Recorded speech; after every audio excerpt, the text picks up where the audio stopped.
Comment ça va l'équipe? J'espère que vous allez bien, j'espère que vous avez tous la forme. Bienvenue pour un nouvel épisode sur la chaîne consacré au build, le tout nouveau build pour notre futur L6 Turbo full forgé. Donc voilà, on reste sur un bloc alu, on va voir jusqu'où peut tenir le TU.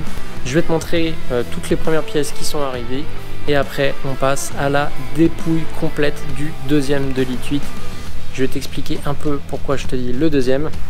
Tu vois qu'il y a un cadavre ici présent qui est le donneur principal et un deuxième qui est derrière moi qui va nous servir à conserver donc les meilleures pièces de l'ensemble des deux et puis reconstruire notre nouveau bloc forgé.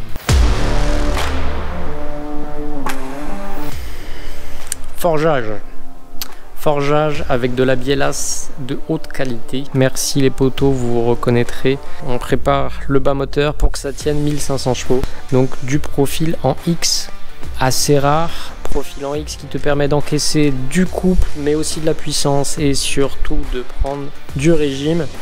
Il faut savoir que les bielles en H, on en trouve partout, les max speeding, etc. Mais ça aime pas le régime. Là, le profil en X, il associe les deux idées. C'est-à-dire que c'est résistant pour le couple, ça encaisse la puissance et celles-ci sont données pour prendre 1500 chevaux et 9000 tours minute. Nous, on veut que ça prenne des tours. Donc, double ressort de soupape modifié type M50 avec les platines. Ça tient jusqu'à 8700 tours minute et plus. Et puis gros arbre à cam de chez 4Cam, histoire de remplir ça comme il faut. Sujet sensible pour la team M52 TU M54, nos vis de culasse. Donc on remplace les vis par des goujons, histoire de mettre toutes les chances de notre côté. Je reste sur du M10, je tente le coup. On va voir, c'est de la extrêmement bonne visserie qui vient tout droit des US. C'est mieux qu'ARP, on sont donnés pour 205 000 PSI. On verra, sinon ce sera insert hélicole sur mesure pour pouvoir passer soit sur ces vis là, soit carrément sur du M12 directement. Côté piston forgé 1500 chevaux également, qui vient de la même petite team. Donc voilà, de la magnifique pièce.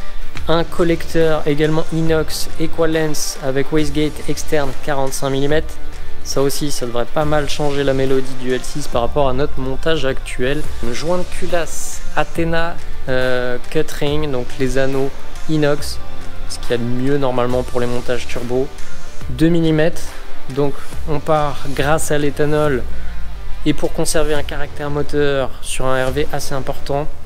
Des pistons en 11 de RV, mais on va revenir vers un 10, 18, 10,5, 10,3 dans ces eaux là avec le joint de culasse en 2 mm. Ça devrait passer avec l'éthanol et permettre de conserver un super caractère moteur. Côté admission, on va garder quelque chose d'assez évolutif.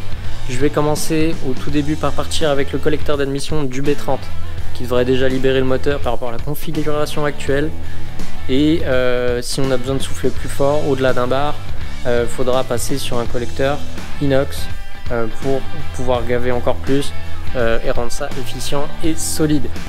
Pour continuer, des coussinets de Villebrequin ACL trimétal, coussinets de bielle ACL trimétal également, poulies alu, tout ce qui va bien. Évidemment, il faut faire le nécessaire au niveau de la pompe à huile. Tu connais très bien l'histoire certainement de l'écrou de pompe à huile à sécuriser. Mais c'est pas tout, sur l'axe de la pompe à huile tu as un point de faiblesse assez important. J'essaierai de te le montrer lors de la dépouille de celui-là. Ton axe de pompe à huile a un point de faiblesse où il est plus fin juste après les cannelures sur lesquelles sont censés venir se mettre la poulie. L'axe est plus fin et il casse, il rompt net souvent à ce niveau là. Donc c'est encore plus valable sur les B30 qui génèrent plus d'harmonique. Sur les B25, le B28 est un peu moins sensible à ça, mais vu les régimes qu'on va aller chercher, on va certainement pas prendre le risque après la prépa qu'on va faire de s'exposer à des problèmes potentiels. Donc pompe à huile renforcée avec axe taillé dans la masse, système de verrouillage de la visserie, tout ce que tu veux. Évidemment, on associe en plus de ça un petit tendeur type M3 pour pouvoir venir assurer la tension de la chaîne et éviter les phénomènes de vibration, d'entrée en résonance de la chaîne, voilà, lié à la prise de régime toujours, pour éviter d'avoir des soucis. Évidemment, on part sur une distribution neuve, une chaîne neuve, la chaîne de pompe à huile également. Quoi te dire d'autre? De la vis Ribbiel, de très bonne facture également. Je te mettrai tous les liens en description, mais qui est censé supporter des contraintes assez énormes également, donc de la très bonne cam. Je vais partir dans un premier temps sur des poussoirs hydrauliques toujours, pour une question de simplicité. On aura déjà beaucoup de choses à gérer. On pourra passer en poussoir mécanique un peu plus tard, avec éventuellement une dumper ATI pour pouvoir aller chercher des régimes encore plus stratosphériques, sachant qu'on aura fait le nécessaire au niveau du bas moteur, des ressorts de soupape et tout le reste. Donc voilà, si on veut que ce soit encore plus con pour la suite, ça pourrait être faisable.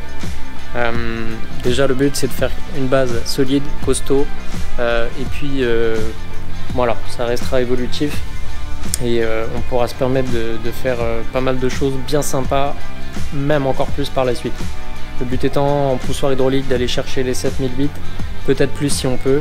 On ne sera pas bridé par le bas moteur, on ne sera pas gêné par rapport au ressort de soupape. Voilà les amis. Donc sur le papier, ça présente très bien. Et on va attaquer donc la dépose du second de litre 8 qui est actuellement complet. On va faire ça au fur et à mesure. Je vais essayer de tout vous filmer, comme ça on va voir la dépouille intégrale. Une fois que j'ai tous les internes, je mets tout de côté, je balance tout au bac à ultrasons, en tout cas tout ce qui nous intéresse. Et puis les deux blocs vont passer en métrologie, on va regarder l'ovalisation des cylindres, voir si on peut rester bien comme je l'espère en 84 mm. Je préfère garder ma cote au carré et de ce que j'ai vu, il y a une grande chance pour que ça puisse être bon. Sur le bloc pourri, mal entretenu, on voit encore toutes les traces de rodoir dans les cylindres, il n'y a aucune rayure, donc ça veut pas dire grand chose, mais j'ai bon espoir quand même. Et bah écoute, on est parti, on va dépouiller complètement ce bloc là et je vais essayer de te filmer ça au mieux. Je t'ai posé une Insta 360 mais avec l'objectif 4K qui tombe dessus et puis voilà, et je vais te montrer toutes les étapes. En tout cas je vais essayer. Alors petit conseil, fais pas comme moi. Déjà toute première étape, c'est de défaire cette vis, la vis de Vilebrequin, qui est serrée à 410 Nm sur le papier d'origine. Sauf qu'il te faut un couple beaucoup plus important pour pouvoir l'enlever et la décoller, avec les années, le temps, les cycles de température. Et là, ça n'a pas été très drôle. Merci à toi, cher collègue, qui m'a fait le prêt d'une clé à choc. Je vais y arriver. ELEC 1350 NM et c'est venu avec celle-ci, avec insistance, de la chauffe à la lampe à souder, du WD-40 et voilà, beaucoup de patience. Bon, je l'ai déjà mis un petit peu à poil, il y a juste le cache culbut de retirer, pompe à eau Calorsta, bon ça c'est pas très intéressant, je l'avais fait avant, le collecteur d'admission, le faisceau, bref, des broutilles, le collecteur d'échappement, mais voilà, on a le bloc dans son intégrité, mais sans les auxiliaires. Mais tu vas quand même pouvoir voir 9 dixièmes de ce qui nous intéresse pour dépouiller ce bloc.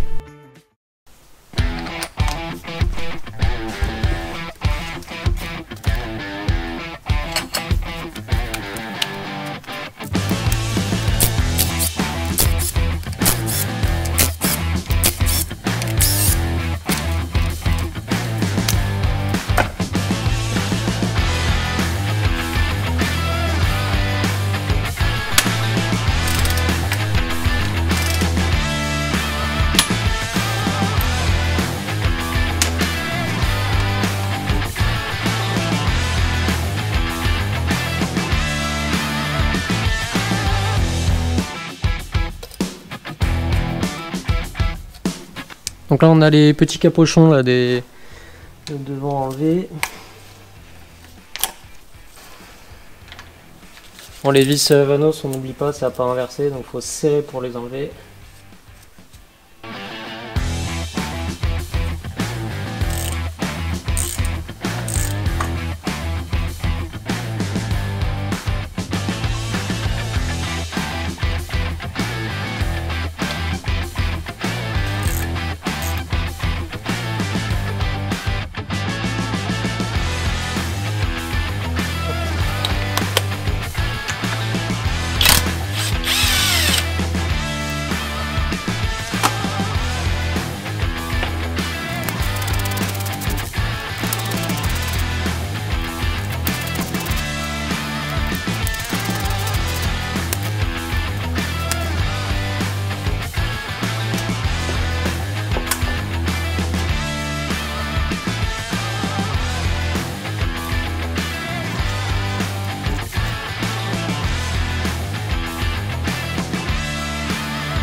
je te prends pour te montrer.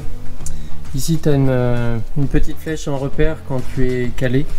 L'autre repère visuel, c'est les deux premières cames qui sont l'une vers l'autre. Et le troisième repère, et ben, c'est ici. Normalement, tous les arbres à cam n'ont pas les petits points, mais en général, tu as forcément un sigle. Dernier truc en général, c'est que tu as l'inscription BMW qui est toujours sur le haut des arbres à cam. Donc après, ça peut varier. Tu vois, sur les autres arbres à cam dessus là, j'avais même pas les petits points sur les arbres à cam. Par contre, tu conserves le marquage BM aussi. Et puis de toute façon, logiquement, tu peux pas te tromper avec les premières cams qui sont l'une vers l'autre. On va déjà retirer nos 3 petits écrous ici.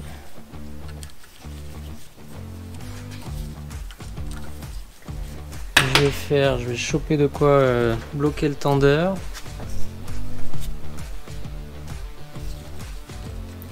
Voilà, tendeur bloqué. Là on va être un peu moins en contrainte. Hop, et on va pas être embêté.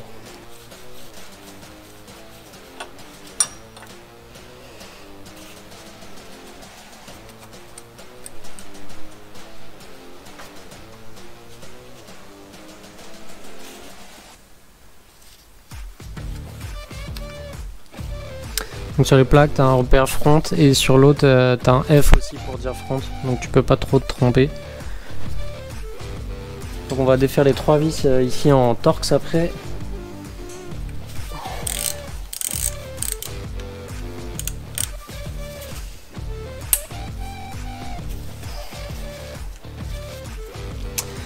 Hop, ça c'est desserré. Alors là, normalement, on doit voir celui-là. Je vais essayer de tout garder dans l'ordre, histoire comme ça, je me plante pas derrière. Alors celui-là, est-ce que tu as un détrompeur? Celui-là, tu n'as pas de détrompeur. Donc celle-ci, a priori, peut être réversible, mais on va quand même faire gaffe de la garder dans le bon sens.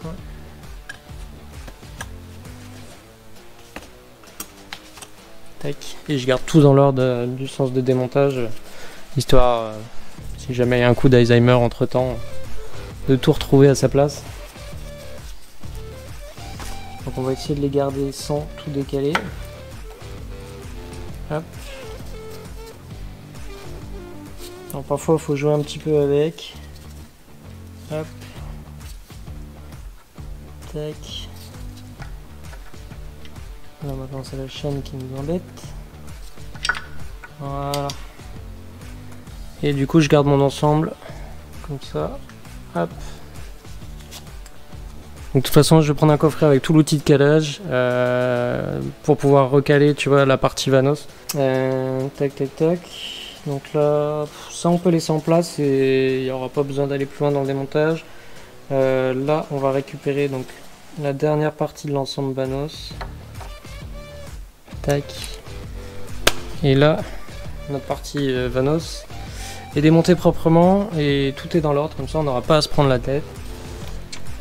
Côté distri, donc là c'est un peu chiant pour sortir en gros ton pignon au niveau de l'arbre à cam. On va déjà sortir les vis là, ça va faciliter un petit peu la dépose de la poulie parce qu'après ça se joue pas à grand chose. On va également déposer le tendeur de chaîne du double Vanos, donc ça va nous laisser un peu plus de place après. Donc évidemment tout ça, y compris tendeur de distri, tendeur de Vanos, tout ça on va remplacer. Chaîne de distri complète, chaîne Vanos, on repart tout sur du neuf après. Tendeur de distri, on verra si on peut pas faire un petit montage bâtard avec un tendeur de S54. Il me semble que ça se fait pour pouvoir conserver une tension de chaîne un petit peu plus importante.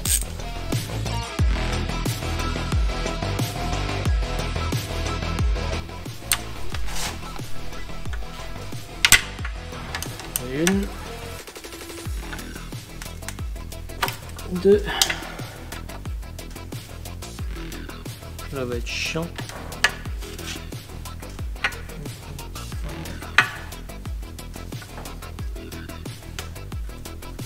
3, hop. Hop. Alors là, tac. La chaîne elle va tomber, on va essayer de la maintenir, on s'en fout. Hop. Donc c'est là où t'as pas beaucoup de marge pour faire entre guillemets dérailler la chaîne et sortir la poulie. Tac. Remontage là, je pense que sur cette étape ça va être chiant. Pour les arbres à cam, méfiance quand on les défait.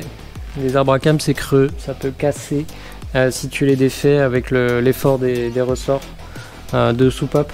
Si tu as le malheur de défaire que les premiers par exemple et pas les derniers, bah, il peut casser net, ça peut arriver. Avec les ressorts là-dessus, c'est pas très violent d'origine, donc peu de chance que ça se passe mal. Mais par précaution, on se prend pas la tête. On va tous les desserrer de un tour chacun à la chaîne. Faut essayer d'être homogène partout et puis après tes ressorts ils sont pas tous appuyés dessus. Donc faut regarder où sont tes cams, où sont celles qui sont appuyées sur tes ressorts et être particulièrement vigilant à ce niveau-là.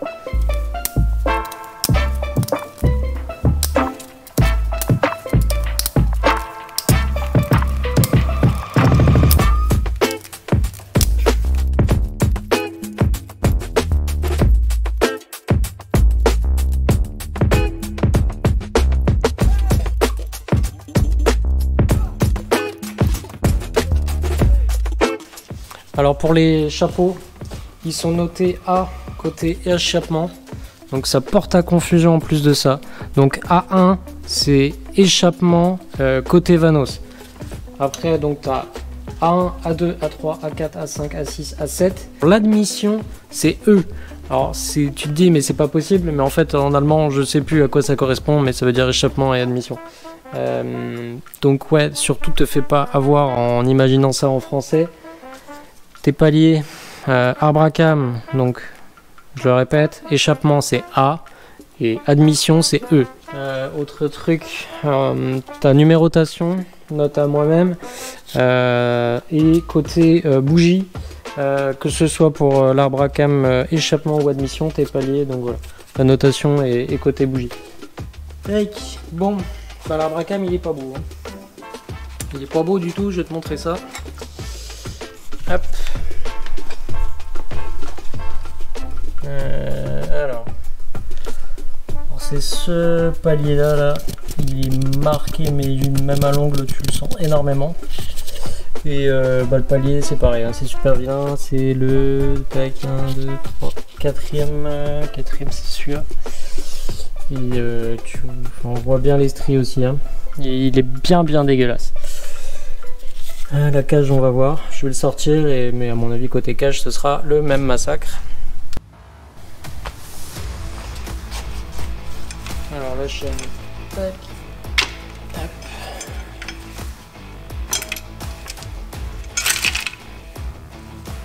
Pour moi comme ça il n'y a pas de doute à avoir. Voilà. Le deuxième palier aussi, je vous montre ça, il est défoncé mais oh, limite c'est pire, il y a même des copeaux au-dessus. Ouais, bien dégueulasse, hein. Ouais, bah tu vois, les arbres à cam du bloc qui présentait le moins bien, bah, sont largement mieux. Alors les cages maintenant, les cages et les poussoirs. Alors ce qu'on va faire pour conserver les poussoirs, j'ai envie de te dire, moi je les change tous, donc on s'en fout un peu. Mais par principe c'est mieux de les garder à leur emplacement par rapport à l'usure. Dans ces cas-là, moi je vais basculer le bloc quasiment à la verticale pour pouvoir basculer les linteaux.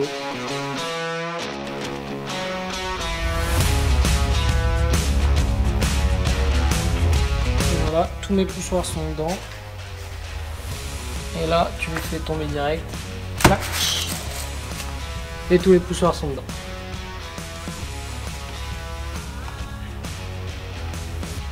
Je garde un œil sur les poussoirs. Tu vois, niveau huile brûlée, c'est mieux que l'autre. En fait, c'est pas mieux que l'autre, c'est différent. L'autre, il y avait de l'huile brûlée partout en quantité encore plus importante, mais elle était brûlée, mais pas devenue solide comme là. Et ce qui a été destructeur pour ce moteur-là, tu vois, c'est que ça a fait des morceaux, mais hyper durs, comme du plastique dur brûlé, et c'est ça qui est venu détruire les internes après. Donc là j'ai sorti les cages des arbres à cam avec les poussoirs qui sont restés à leur place. Je t'ai montré la petite technique. Les cages sont pas si vilaines, si celle-là est dégueulasse. Le reste ça va, mais clairement elles sont en moins bon état que celui-là. Donc elles sont actuellement justement en ultrason pour l'autre bloc. Donc ça tombe très bien puisque c'est probablement les autres qu'on va récupérer. Les arbres à cam, même si on va monter des gros arbres à cam, clairement s'il y avait eu un choix à faire, ceux-là sont complètement morts. Et tu vois, pareil, les autres, donc ceux de ce bloc là, je les ai déjà passés à l'ultrason et ceux-là sont beaucoup plus clean. Il y a peut-être un petit palier marqué, mais c'est quasiment le seul et c'est rien de bien méchant. Concernant les chapeaux, même topo, hein, il y en a qui sont vraiment dégueulasses. Je sais plus lequel c'était, le troisième, non raté. Le quatrième est moche, il est très très moche. Je vois peut-être pas grand chose à la caméra, hein, mais crois-moi, c'est beaucoup moins joli que sur l'autre moteur.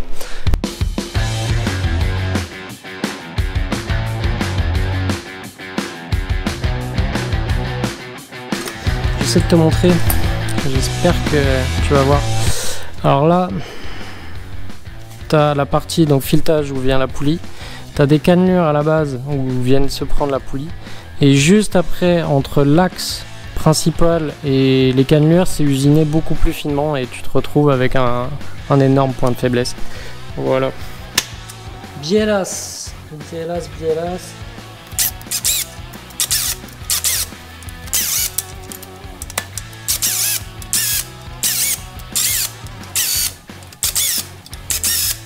Ouais, le vilebrequin était pas si dégueu.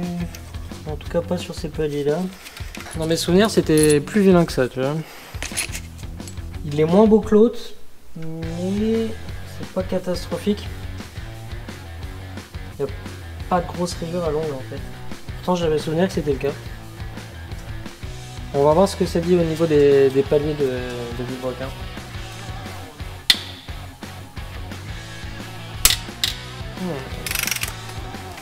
On aime ces bruits-là. C'est bien collé. Ah.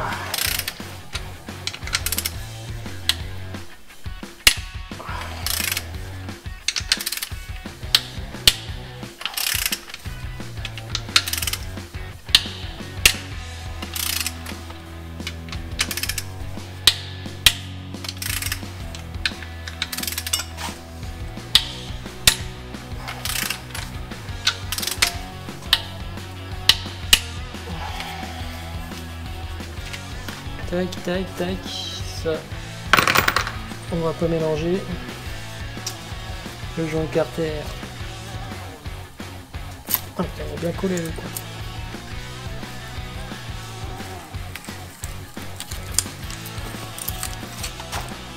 Tac.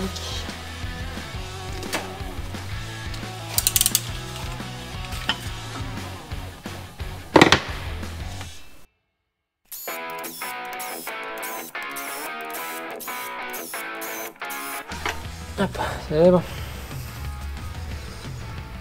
Les coussinets sont pas trop vilains. Et sur le vélo ça va. Et donc le numéro 1 côté Vanos toujours. Oups. Il y a toujours des belles rayures. Celle-là quand même bien plus méchante. Donc là on a bien le numéro 3 frappé. Après ce qui compte c'est surtout le sens des coussinets, mais du coup t'as pas trop le choix, donc bon là c'est pas très beau. Ouais, je maintiens que il est clairement moins beau que l'autre bloc. C'est pas catastrophique et c'est un bloc qu'on remontera probablement en Atmo tout refait pour un autre projet. Il est pas mort, hein. Donc toujours 6ème côté volant moteur et premier côté Vanos. L'avant-dernier cylindre côté volant moteur, c'est le palier de vilebrequin sur lequel tu as des guides qui te font ton jeu latéral de vilebrequin. En latéral, en profondeur plutôt. Et du coup plus chiant à extraire. C'est bon. Donc celui-là, tu vois, coussinet complètement différent, où tu vois que tu as des parties en latéral que tu n'as pas du tout sur les autres paliers. Et donc celui-là te permet de faire ton jeu en fait en profondeur du vilebrequin. Donc là, le vilebrequin est libéré. Il y a le cache distri à déposer pour pouvoir sortir le vilot.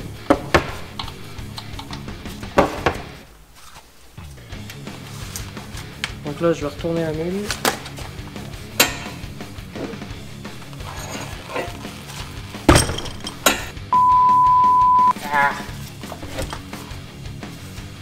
Donc les fameuses petites vis de culasse qui sont là, il faut surtout pas oublier. Sinon là, c'est l'apoca slip. Tac. Donc on va commencer par celle-là, histoire justement de pas avoir à revenir dessus.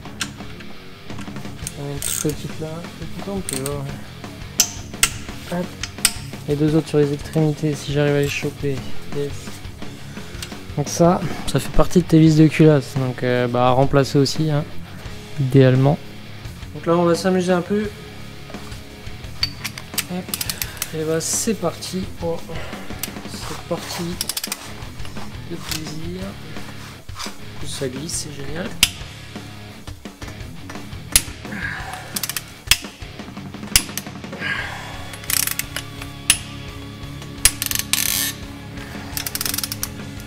C'est plus ou moins faire en étoile.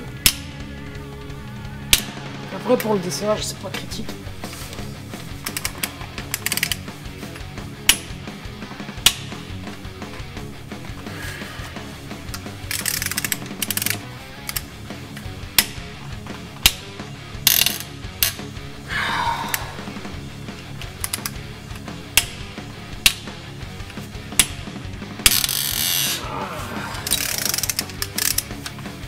J'adore ces bruits.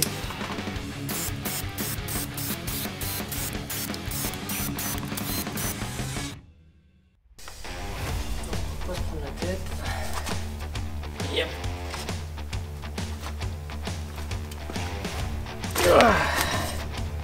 Je vais te ramener quand même. Ah, je t'avais oublié. Hop. Regarde-moi ça si c'est pas beau.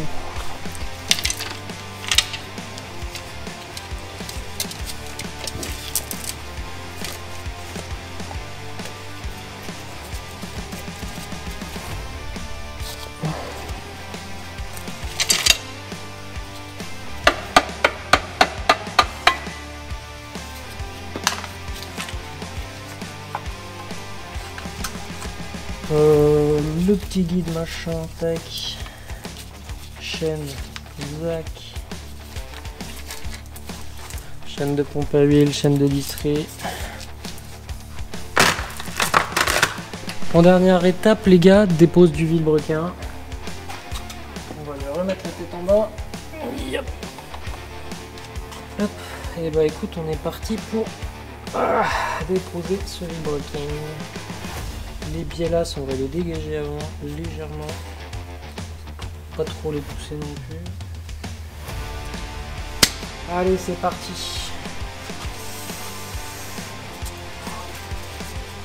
Pas dans la mort tout fait.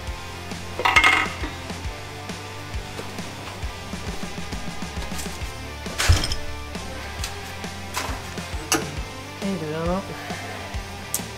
Donc, qu'est-ce qu'il a une flèche? Il y a une flèche et la flèche pointe côté Vanos toujours. Le piston était très propre, quasi aucune calamine. Il y a encore les traces d'usinage et le traitement, tu vois, que tu as d'origine, c'est impressionnant. Aucune calamine entre les segments, franchement hyper propre. Je vais te montrer les pistons de l'autre moteur à côté, que tu compares et tu vas comprendre la douleur. Attention les yeux. Là, on est sur le piston de l'autre bloc. Quand tu vois la calamine, c'est dégueulasse à côté. Hein. Vraiment dégueulasse. Et tu vois, un bloc qui tourne au sans-plomb, ça ressemble plus à ça en général. Bon là, il y a dû avoir de l'huile brûlée, probablement un reniflard pas fait, peut-être une conso d'huile, enfin bref. C'est quand même un peu mieux là-dessus. Hein. Donc les pistons, j'ai pas préparé de piste d'atterrissage. Merde, je vais pas anticiper, chef. Bien les gars, je vais essayer de vous mettre de la lumière et puis on va essayer de regarder, jeter un petit coup d'œil, voir déjà ce que ça dit au niveau des cylindres. Et j'ai pas l'impression que ce soit aussi beau que l'autre, désolé, je regarde même pas ce que je te filme. Il y a quelques rayures de surface. C'est pas ignoble, mais bon, peut-être qu'avec un petit coup de rodoir ça suffirait. Là, il y a quelques rayures verticales, mais c'est minime. Hein. Mais une fois de plus, malheureusement, j'ai l'impression que l'autre bloc est plus propre. Après, ça veut pas dire qu'il est pas dans les côtes. Hein. Le cylindre est très bien. Il est toute petite rayure de surface, tu vois, ça se trouve juste un petit coup de rodoir, ça suffirait.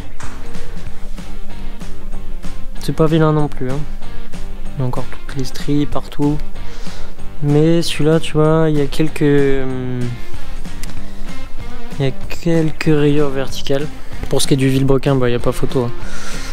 Celui-là est absolument clinique sur l'ensemble des manetons. Ils sont parfaits. Il n'y a pas une rayure, il n'y a pas un star, il n'y a rien. Celui-là est pas ignoble, mais il présente moins bien. Il y a des marques, il y a des stries. À l'ongle, on n'avait pas l'air de sentir grand chose, donc il est sauvable, il n'est pas dans un état catastrophique. Mais clairement, là, à choisir entre les deux, bah, ce sera sans hésitation ce vilebrequin là qu'on va garder. Tout ce qui est les supports d'arbre à cam, là, les cages, je pense qu'on va partir sur les autres. Les arbres à cam, ceux-là, on n'en parle même pas. Les chapeaux d'arbre à cam, on va partir sur les autres. Et puis de toute façon, on va monter les gros arbres à cam. Donc voilà, mais s'il y avait eu des arbres à cam d'origine à remonter, ça aurait été ceux-là, sans hésitation non plus. Voilà, donc pour l'instant, j'en sais pas trop plus. On verra avec encore plus de lumière et puis du matériel pour vérifier s'il est bien dans les côtes. Je vais quand même te montrer celui-là, que tu puisses avoir le comparo. Tac.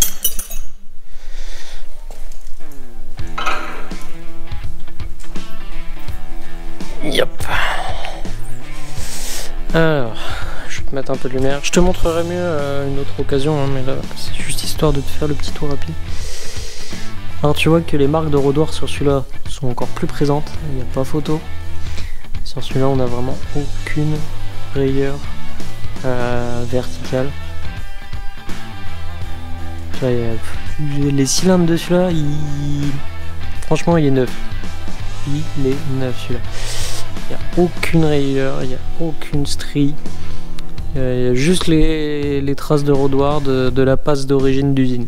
C'est impressionnant. Après, on ne sait jamais, il peut toujours y avoir des surprises quand on fera la métrologie. Mais voilà, là il y a des traces, tu vois, de verticales un peu partout. Alors, si c'est vraiment que de surface, un petit coup de rodoir et ça repart. Mais à première vue, celui-là a l'air quand même moins bien. Alors pourquoi je te disais que j'avais ma petite préférence pourtant pour l'autre, c'est juste 2-3 conneries. Une connerie qui est là, c'est que pour qui pourquoi, à un moment dans sa vie, il a été ressoudé. Donc déjà, je vais donner un peu de disqueuse, m'assurer que ce soit pas de la pâte de réparation, mais bien de la vraie soudure à lui. Et s'il a pris un star là, déjà pour la structure du bloc, c'est moyennement rassurant. Et une deuxième chose où là c'est moi qui ai fait l'âne, c'est un peu con, surtout si c'est le bloc qu'on va garder au final, c'est que j'ai sorti les bielles de façon un peu trop sauvage sur celui-là, et que malheureusement tu vois je suis venu tartiner un petit peu les bielles ici là. Bon après c'est pas grave, hein. Franchement ça c'est rien du tout, on s'en fout. Et voilà les amis pour ce tout premier épisode riche en contenu avec la dépouille complète. Je fais vite parce que la GoPro, cette magnifique GoPro n'a plus que 1% de batterie comme à beaucoup d'instants de sa vie. Bref, je vous dis à très vite les amis. Prochaine étape, c'est une métrologie des blocs. On regarde s'ils sont dans les clous, s'il n'y a pas d'ovalisation, un petit coup de redoir et remontage. Déjà commande des pistons évidemment forgés du coup, qu'on validera selon les résultats de la métrologie. Et puis tout ce qui est pièces qu'on va monter dans ce bloc là, ça passe à l'ultrason, on fait quelque chose de clinique. Et puis on sera pas mal pour commencer un début de remontage. Allez les amis, moi je vous dis à très vite, à la prochaine, ciao.